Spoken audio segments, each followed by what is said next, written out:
सारे जग विच वसन वाले पंजाबी प्यारिਆਂ ਦੀ सेवा विच तुहाडा सज्जन, तुहाडा मित्र, तुहाडा बेली, तुहाडा वीर ते तुहाडा भरा ते माँ बोली का निक्का जिहा सेवक डॉक्टर M.H. बाबर हाज़र है जनाब इलियास घुम्मन होरां दी किताब वंड दी 82वीं किस्त दे नाल। ते अज इस किस्त शामिल है जी कहानी नंबर 52 का पहला हिस्सा। कहानी है छिब्बो ते इहदे लिखियार ने प्रीतम सिद्धू। ते आओ फिर कहानी शुरू करने हैं। मैं जदों भी अपने घरों निकल के साउथ हाल के ब्राडवे उत्ते आवां मैनूं सदा उस कुड़ी नूं वेखण दी लालसा हुंदी है जिहड़ी एक कपड़े की दुकान अगे खड़ी गीतां दीआं टेपां ते निक सुख वेच रही हुंदी है। उसका पति भी उहदे नाल खड़ा आउंदे जांदे लोकां विचों गाहक लभण लई इधर उधर इल्ल वांग झांक रिहा हुंदा है। दुੱਧ ਦੀਆਂ बोतलों वाले करेटां नूं मूधा मार के उन्हां ते फट्टे रख के दुकान बनाई हुई है। बिल्कुल ही काम चलाऊ जी हट्टी जिवें किते बच्चिआं ने खेड लई एवें दुकान बनाई होवे। इन्हां फट्टिਆਂ ते हर प्रकार के गाणिਆਂ ਦੀਆਂ टेपां, खिडौणे, भंबीरियां, टोपियां ਅਤੇ होर काफ़ी कुछ वेचण लई रखिਆ ਹੁੰਦਾ है। एक खूंजे विच पै टेप रिकार्ड उत्ते गाहक का ध्यान खिੱਚਣ ਲਈ ਉੱਚੀ ਉੱਚੀ गाने भी ਵੱਜ ਰਹੇ ਹੁੰਦੇ ਨੇ। ਜਦੋਂ कभी मीह कणी आवे तां ਇਹ ਦੋਵੇਂ ਆਪਣੀਆਂ चीज़ां उत्ते प्लास्टिक की तरपाल जी पा ਦਿੰਦੇ ਹਨ। आप सर्दी तो बचण ਲਈ अंदर कपड़े वाली दुकान विच वड़ ਜਾਂਦੇ ਹਨ। जे धुप निकली होवे जां मीह ना पैंदा होवे तां कुड़ी एक स्टूल जिहा ते बह ਜਾਂਦੀ है ते उसका पति खड़ा सिगरट पी रहा हुंदा है। मुंडे दे सिर ते रूसी टोपी पाई हुंदी है अते कुड़ी पंजाबी सूट विच खूब फबदी है। ਉੱਚੀ लम्मी तिखे नैन नक्शां वाली अते सेहतमंद कुड़ी वल मल्लो मल्ली ध्यान खिंचिया जाता है। वो भर जवान है अते बड़ी ही शील सुभाਅ वाली जापदी है। वो लोग भी जिन्ना उस जोड़ी की दुकान तो कुछ भी खरीदण लई नहीं सोचिया हुंदा वो भी कई बार उस कुड़ी की मुस्कान दे बदे उत्थे घड़ी पल लई ठहर जाते हैं। जे कदी उहदा पति किसी होर काम विच रुझिया हुंदा अते वो कुड़ी कपड़े की दुकान के निग विच बैठी हुंदी तां ओह उच्ची दे के उसनूं आवाज़ मारदा, जुल्फी देखदी नहीं पई गाहक खड़े ने। जुल्फी पैर विच सैंडल अड़ाउंदी हुई दौड़ी आउंदी। मैं उसका नां सुन के सोच रहा था कि इस दे घरदिआं बड़ा सोच समझ के उसका नां जुल्फी रखिया होएगा। उसके मत्थे उत्तों बूरे वालों की एक जुल्फ का सदा खिसक के उसकी खब्बी अख उपर आ टिकदी है। वो जुल्फ नूं खब्बे हत्थ दीआं 2 ਉਂਗਲਾਂ नाल अपने कन्न विच टुंग लैंदी है। एक दिन मैं उन्होंने दुकान अगों दी लंघ रहा सा तां उन्हां दे टेप रिकार्ड उत्ते गीत चल रहा सी जिस दे बोल कुछ इस तरह सन। तू ही मेरा मंदिर, तू ही मेरी पूजा, तू ही देवता हो। जुल्फी गाना बड़े ध्यान नाल सुन रही सी अते कोल बैठे अपने पति की हथेली उत्ते अपने सज्जे हत्थ की ਉਂਗਲ नाल कुछ कुतकुतियां जिहियां भी कढ रही सी।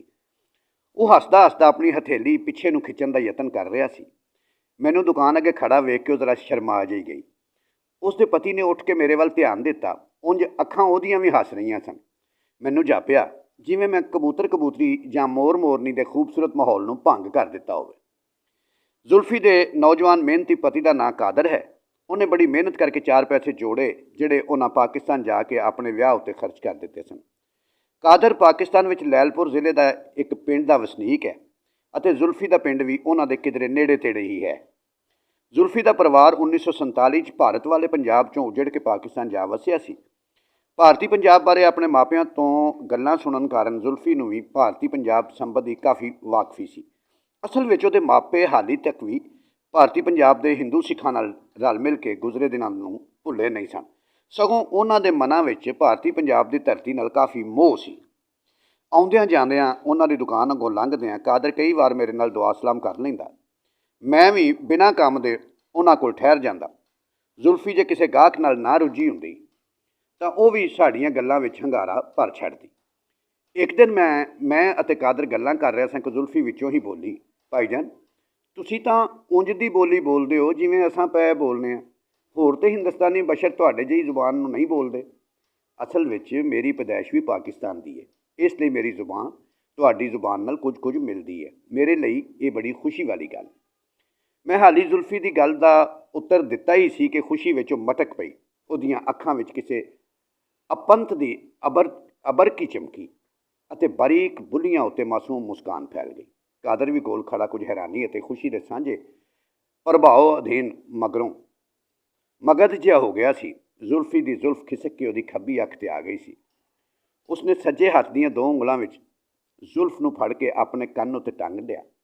उसने अपने कन्नां दे कोकलियां नूं वारी वारी हत्थ लाउंदिआं आखिया, खुदा दी कसम ਭਾਈਜਾਨ ਮੈਨੂੰ ਪਹਿਲਾਂ ਹੀ ਇੰਜ ਮਹਿਸੂਸ ਪਿਆ ਹੁੰਦਾ ਸੀ ਕਿ ਤੁਹਾਡੇ ਸੰਗ ਵਿੱਚੋਂ ਕੋਈ ਸਾਡੀ ਪੁਸ਼ਟੀ ਸਾਂਝ ਹੋਵੇ। ਤੁਸੀਂ ਸਾਡੇ ਕੋਲੋਂ ਜਦੋਂ ਵੀ ਕਦੀ ਪੈ ਗੁਜ਼ਰਦੇ ਸੋ ਤਾਂ ਮੈਂ ਤੇ ਕਾਦਰ ਹਮੇਸ਼ਾ ਤੁਹਾਡੇ ਬਾਰੇ ਕੋਈ ਗੱਲ ਕਰਦੇ ਸਾਂ। ਕਾਦਰ ਸਗੋਂ ਕਈ ਵਾਰ ਮਖੌਲ ਵਿੱਚ ਆਖਦਾ, ਦੇਖੀ ਕਿਧਰੇ ਭਾਈਜਾਨ ਨਾਲ ਹੀ ਨਾ ਦੌੜ ਜਾਵੀਂ। ਅੱਲਾ ਕਸਮ ਮੈਂ ਇਕੱਲਾ ਮਰ ਜਾ ਸਾਂ। ਜ਼ੁਲਫੀ ਦੀ ਗੱਲ ਸੁਣ ਕੇ ਮੇਰਾ ਤੇ ਕਾਦਰ ਦਾ ਹਾਸਾ ਨਿਕਲ ਗਿਆ। ਭਾਈਜਾਨ ਤੁਸੀਂ ਇਹ ਤਾਂ ਦੱਸਿਆ ਹੀ ਨਹੀਂ ਵੀ ਪਾਕਿਸਤਾਨ ਦੇ ਕਿਹੜੇ ਜ਼ਿਲ੍ਹੇ ਵਿੱਚ ਤੁਹਾਡੀ ਪੈਦਾਇਸ਼ ਹੋਈ ਸੀ। ਟੋਪੀ ਲਾ ਕੇ ਸਿਰ ਖੁਰਕਦਿਆਂ ਕਾਦਰ ਨੇ ਪੁੱਛਿਆ। ਮੇਰੇ ਉੱਤਰ ਦੀ ਉਡੀਕ ਵਿੱਚ ਜ਼ੁਲਫੀ ਨੇ ਆਪਣਾ ਸਾਹ ਰੋਕ ਲਿਆ। ਉਹਦੀਆਂ ਅੱਖਾਂ ਵਿੱਚ ਆਈ ਉਤਸਕਤਾ ਭਰੀ ਚਮਕ ਨੇ ਉਹਦੇ ਜਿਵੇਂ ਸਾਰੇ ਹੀ ਚਿਹਰੇ ਨੂੰ ਰੁਸ਼ਨਾ ਦਿੱਤਾ ਹੋਵੇ। ਜ਼ਿਲ੍ਹੇ ਸਰਗੋਧੇ ਦੇ ਪਿੰਡ 129 ਜਨੂਬੀ ਵਿੱਚ ਸਾਨੂੰ ਅਲਦਾਨਾ ਰੇਲਵੇ ਸਟੇਸ਼ਨ ਲੱਗਦਾ ਸੀ। ਮੈਂ ਆਪਣਾ ਪੈਦਾਇਸ਼ ਸਥਾਨ ਦੱਸਦਾ ਜਿਵੇਂ ਕਿਸੇ ਸਪਨਮਈ ਅਵਸਥਾ ਵਿੱਚ ਉਤਰਦਾ ਜਾ ਰਿਹਾ ਸੀ। ਪਲ ਦੀ ਪਲ ਮੇਰੀਆਂ ਅੱਖਾਂ ਅੱਗੋਂ ਦੀ ਪਾਕਿਸਤਾਨ ਵਿੱਚ ਰਹਿ ਗਏ ਪਿੰਡ ਦੀਆਂ ਖੁੱਲ੍ਹੀਆਂ ਗਲੀਆਂ ਅਤੇ ਉਹਨਾਂ ਵਿਚਲੀ ਮੈਦੇ ਵਰਗੀ ਮਿੱਟੀ ਦੀ ਖੁਸ਼ਬੂ ਨਾਲ ਮੇਰਾ ਅੰਦਰ ਲਾਂਛਿਆ ਗਿਆ। ਇਬਰਾਹੀਮ ਤੇ ਰਫੀ ਵਰਗੇ ਬਚਪਨ ਦੇ ਦੋਸਤਾਂ ਨਾਲ ਖੇਡੇ ਦਾਈਆਂ ਦੁਕੜੇ ਅਤੇ ਗੁਰਦੁਆਰੇ ਦੇ ਬੋਹੜ 'ਤੇ ਖੇਡੀਆਂ ਡੰਡਾਂ ਡੁੱਕ ਵਰਗੀਆਂ ਖੇਡਾਂ ਨਾਲ ਮਨ ਮੁੜ ਮਚਲ ਗਿਆ। ਰਫੀ ਦੀ ਮਾਂ ਅੰਮਾ ਰਹਿਮੇ ਕੋਲੋਂ ਖੱਟੀ ਲੱਸੀ ਵਿੱਚ ਲਾਲ ਮਿਰਚਾਂ ਤੇ ਲੂਣ ਪਵਾ ਕੇ ਖਾਧੀਆਂ ਤੰਦੂਰੀ ਰੋਟੀਆਂ ਨਾਲ ਮਨ ਖਿੜ ਗਿਆ। ਭਾਈਜਾਨ ਤੁਸੀਂ ਅੱਲਾ ਦੀ ਮਿਹਰ ਸਦਕਾ ਖੈਰ ਖਰੀਅਤ ਨਾਲ ਤਾਂ ਹਿੰਦੁਸਤਾਨ ਪੁੱਜ ਗਏ ਸੋ। ਕਾਦਰ ਨੇ ਸਵਾਲ ਕਰਕੇ ਮੇਰੀ ਚੁੱਪ ਨੂੰ ਤੋੜਿਆ। ਮੇਰੇ ਪੈਰਾਂ ਜਿਵੇਂ ਮੁੜ ਧਰਤੀ ਉੱਤੇ ਆ ਲੱਗੇ ਹੋਣ। ਕਾਦਰ ਵੱਲੋਂ ਸਵਾਲ ਨਾਲ ਮੇਰਾ ਚਿਹਰਾ ਉਦਾਸ ਹੋ ਗਿਆ ਅਤੇ ਮੈਂ ਉਦਾਸੀ ਵਿੱਚ ਨਾ ਕਹਿਣ ਲਈ ਸਿਰ ਹਿਲਾਇਆ। ਭਾਈਜਾਨ ਕੀ ਬੀਤੀ, ਤੁਸੀਂ ਉਦਾਸ ਕਿਉਂ ਹੋ ਗਏ? ਜ਼ੁਲਫੀ ਨੇ ਪਰੇਸ਼ਾਨੀ ਵਿੱਚ ਮੈਨੂੰ ਪੁੱਛਿਆ। ਮੇਰੀ ਵੱਡੀ ਭਰਜਾਈ ਨੂੰ ਮਜ਼ਹਬੀ ਜਨੂਨੀਆਂ ਨੇ ਛੁਰੇ ਮਾਰ ਕੇ ਕਤਲ ਕਰ ਦਿੱਤਾ ਸੀ। ਉਹ ਆਪਣੇ ਪਿੱਛੇ ਛੋਟੇ ਛੋਟੇ 2 ਬੱਚੇ ਛੱਡ ਗਈ ਸੀ। ਮੈਂ ਹਾਲੀ ਦੁੱਖ ਭਰੀ ਕਹਾਣੀ ਭਰੇ ਹੋਏ ਗੱਚ ਨਾਲ ਸੁਣਾ ਹੀ ਰਿਹਾ ਸਾਂ ਕਿ ਜ਼ੁਲਫੀ ਦੀਆਂ ਅੱਖਾਂ ਵਿੱਚੋਂ ਹੰਝੂ ਵਗ ਤੁਰੇ। ਕਾਦਰ ਵੀ ਫਿਸ ਪਿਆ। ਉਹਨੇ ਭਰੇ ਹੋਏ ਗੱਚ ਨਾਲ ਮੇਰਾ ਹੱਥ ਕੁੱਟਿਆ। ਭਾਈਜਾਨ ਉਹ ਖੁਦਾ ਦਾ ਖੌਫ ਖਾਣ ਵਾਲੇ ਸੱਚੇ ਮੁਸਲਮਾਨ ਨਹੀਂ ਸਨ। ਉਹ ਤਾਂ ਲੁਟੇਰੇ ਸਨ ਜੋ ਮਜ਼ਹਬ ਦੀ ਆੜ ਵਿੱਚ ਲੋਕਾਂ ਨੂੰ ਲੁੱਟਦੇ ਅਤੇ ਕਤਲੋ ਗਾਰਤ ਪੈ ਕਰਦੇ ਸਨ। ਬੇਗੁਨਾਹਾਂ ਦਾ ਕਤਲ ਕਰਨਾ ਕੋਈ ਵੀ ਮਜ਼ਹਬ ਨਹੀਂ ਸਿਖਾਉਂਦਾ। ਮਜ਼ਹਬ ਤੇ ਸਗੋਂ ਬੇਸਹਾਰਾ ਤੇ ਮਾਸੂਮਾਂ ਦੀ ਹਿਫਾਜ਼ਤ ਕਰਦਾ ਹੈ। ਕਾਦਰ ਨੇ ਪੂਰੀ ਹਮਦਰਦੀ ਵਿੱਚ ਆਖਿਆ। ਜ਼ੁਲਫੀ ਤਾਂ ਬਿਲਕੁਲ ਹੀ ਬੁੱਤ ਬਣੀ ਖੜੀ ਸੀ। ਉਸਨੇ ਭਰੀਆਂ ਹੋਈਆਂ ਅੱਖਾਂ ਨਾਲ ਮੇਰੇ ਵੱਲ ਝਾਕਦਿਆਂ ਦੱਸਿਆ, ਭਾਈਜਾਨ ਮੇਰੇ ਮਾਮੂ ਜਾਨ ਦੀ ਲੜਕੀ ਵੀ ਉੱਧਰ ਹਿੰਦੁਸਤਾਨ ਵਿੱਚ ਹੀ ਕਿਧਰੇ ਰਹਿ ਗਈ ਸੀ। ਬਾਕੀਆਂ ਨੂੰ ਬਲੋਚ ਫੌਜੀਆਂ ਨੇ ਬਚਾ ਲਿਆ ਸੀ। ਅੱਬਾ ਦੱਸਦੇ ਹੁੰਦੇ ਸਨ ਕਿ ਉਸ ਲੜਕੀ ਯਾਨੀ ਸਾਡੀ ਭੈਣ ਦਾ ਨਾਂ ਛਿੱਬੋ ਸੀ। ਮਾਮੂ ਜਾਨ ਲੁਧਿਆਣੇ ਜ਼ਿਲ੍ਹੇ ਦੇ ਇੱਕ ਪਿੰਡ ਵਿੱਚੋਂ ਉੱਜੜ ਕੇ ਆਏ ਸਨ। ਪਿੰਡ ਦਾ ਕੀ ਨਾਂ ਸੀ? ਮੈਂ ਬੜੀ ਉਤਸਕਤਾ ਨਾਲ ਜ਼ੁਲਫੀ ਨੂੰ ਪੁੱਛਿਆ। ਸਾਡਾ ਪਰਿਵਾਰ ਵੀ ਅਸਲ ਵਿੱਚ ਪਾਕਿਸਤਾਨ ਤੋਂ ਉੱਜੜ ਕੇ ਲੁਧਿਆਣੇ ਮੇਰੇ ਨਾਨਕਿਆਂ ਦੇ ਪਿੰਡ ਆ ਵਸਿਆ ਸੀ। ਇਸ ਲਈ ਜ਼ੁਲਫੀ ਦੀ ਗੱਲ ਵਿੱਚ ਮੇਰੀ ਦਿਲਚਸਪੀ ਹੋਰ ਵੱਧ ਗਈ। ਇਸ ਦੇ ਨਾਲ ਹੀ ਛਿੱਬੋ ਨਾਂ ਮੇਰੇ ਆਪਣੇ ਮਨ ਵਿੱਚ ਜਿਵੇਂ ਯਗਾਂਤਰਾਂ ਤੋਂ ਵਸਿਆ ਹੋਇਆ ਸੀ। ਉਹਨਾਂ ਦਾ ਲੁਧਿਆਣੇ ਦੇ ਜਗਰਾਵਾਂ ਤਹਿਸੀਲ ਵਿੱਚ ਪਿੰਡ ਲੱਖਾ ਸੀ। ਉੱਥੇ ਉਹ ਲੁਹਾਰੇ ਤਰਖਾਣੇ ਦਾ ਕੰਮ ਕਰਦੇ ਸੀ। ਜ਼ੁਲਫੀ ਨੇ ਛਿੱਬੋ ਦਾ ਪਤਾ ਕੀ ਦੱਸਿਆ। ਮੇਰੀ ਜਾਨ ਸੂਤ ਕੇ ਕਲਬੂਤੋਂ ਬਾਹਰ ਸੁੱਟ ਦਿੱਤੀ। ਮੇਰੇ ਸਰੀਰ 'ਚੋਂ ਜਿਵੇਂ ਸਾਰਾ ਲਹੂ ਕਲੰਜ ਦਿੱਤਾ ਗਿਆ ਹੋਵੇ। ਮੈਨੂੰ ਜਾਪਿਆ ਜਿਵੇਂ ਮੇਰੇ ਪੈਰਾਂ ਹੇਠੋਂ ਜ਼ਮੀਨ ਖਿਸਕ ਗਈ ਹੈ ਅਤੇ ਮੈਂ ਕਿਸੇ ਡੂੰਘੀ ਖੁੱਡ ਵਿੱਚ ਡਿੱਗਦਾ ਜਾ ਰਿਹਾ ਹਾਂ। ਭਾਈਜਾਨ ਕੀ ਗੱਲ ਹੈ? ਤਬੀਅਤ ਤਾਂ ਠੀਕ ਹੈ ਨਾ? ਜ਼ਰਾ ਇੱਥੇ ਬੈਠ ਜਾਓ। ਕਾਦਰ ਨੇ ਸਟੂਲ ਤੋਂ ਜ਼ੁਲਫੀ ਨੂੰ ਉੱਠਣ ਦਾ ਇਸ਼ਾਰਾ ਕਰਦਿਆਂ ਮੈਨੂੰ ਆਖਿਆ।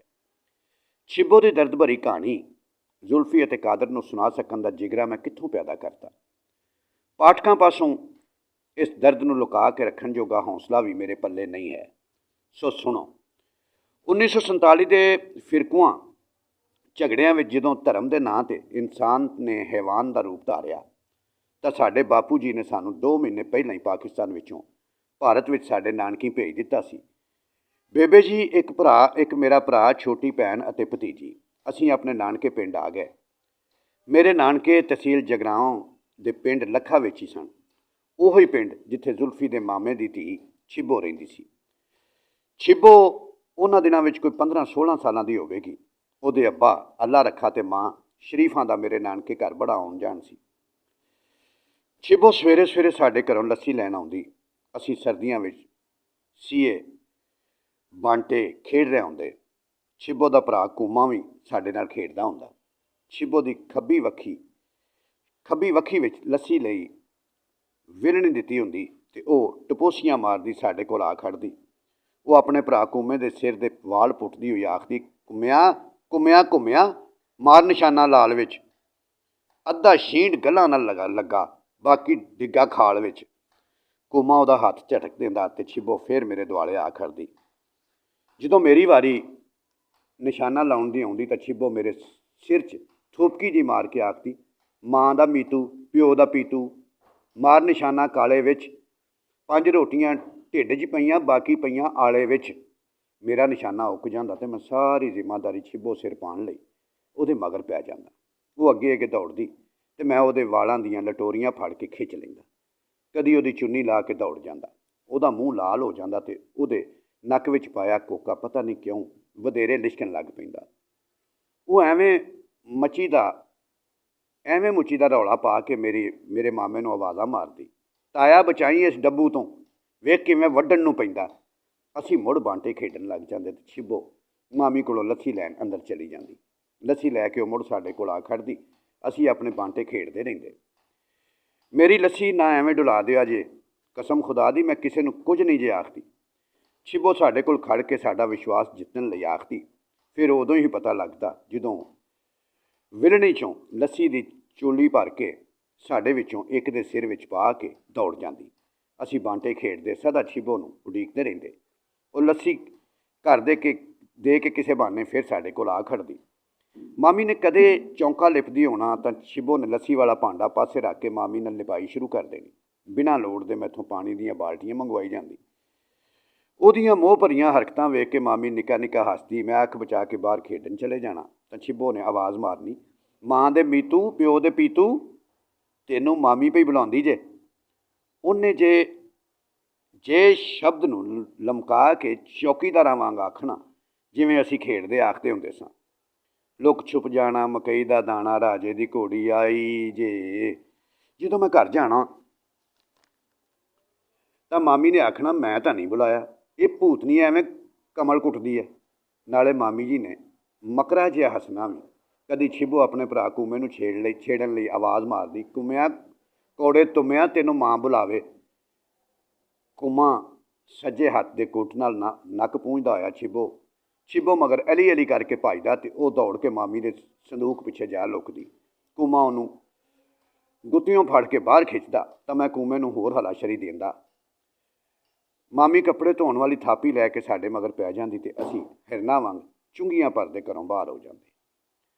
ਛਿੱਬੋ ਆਂਢ ਗੁਆਂਢ ਵਿੱਚ ਚਾਚੀਆਂ ਤਾਈਆਂ ਦੇ ਥਾਂ ਲੱਗਦੀਆਂ ਔਰਤਾਂ ਤੇ ਕੰਮਾਂ ਵਿੱਚ ਹੱਥ ਵਟਾਉਣ ਲਈ ਤਿਆਰ ਰਹਿੰਦੀ। ਕਦੀ ਆਟਾ ਪਿਆਉਣ ਲਈ ਕਿਸੇ ਦਾ ਪੀਣ ਖਰਾਸ ਤੇ ਸੁੱਟ ਆਉਂਦੀ ਤੇ ਕਦੀ ਕਿਸੇ ਦੇ ਕੱਪੜੇ ਧੋ ਕੇ ਸੁੱਕਣੇ ਪਾ ਰਹੀ ਹੁੰਦੀ। ਦਿਨ ਦਿਹਾੜ ਤੇ ਲੋਕਾਂ ਦੇ ਕੰਧਾਂ ਕੋਲੇ ਤੇ ਚੌਂਕੇ ਚੁੱਲ੍ਹੇ ਲਿਪਦੀ ਤੇ ਮੋਰਨੀਆਂ ਦੀਆਂ ਤਸਵੀਰਾਂ ਪਾਉਂਦੀ ਰਹਿੰਦੀ। ਆਂਢ ਗੁਆਂਢ ਦੀਆਂ ਸਾਰੀਆਂ ਔਰਤਾਂ ਛਿੱਬੋ ਨੂੰ ਆਪਣੀ ਧੀ ਵਾਂਗ ਸਮਝਦੀਆਂ ਸਨ। ਦਾਲ ਸਾਗ ਗੁੜ ਸ਼ੱਕਰ ਦੁੱਧ ਦਹੀਂ ਕੱਪੜਾ ਲੀੜਾ ਤੇ ਦਮੜਾ ਧੇਲੀ ਔਰਤਾਂ ਛਿੱਬੋ ਨੂੰ ਸਦਾ ਦਿੰਦੀਆਂ ਰਹਿੰਦੀਆਂ। ਛਿੱਬੋ ਸਾਰੇ ਪਿੰਡ ਦੀ ਰੌਣਕ, ਸਾਰੇ ਪਿੰਡ ਦੀ ਧੀ ਸੀ। ਫਿਰ ਅਖਬਾਰਾਂ ਵਿੱਚ ਖਬਰਾਂ ਰਾਹੀਂ ਫਿਰਕੂ ਜ਼ਹਿਰ ਫੈਲਣ ਲੱਗ ਪਿਆ।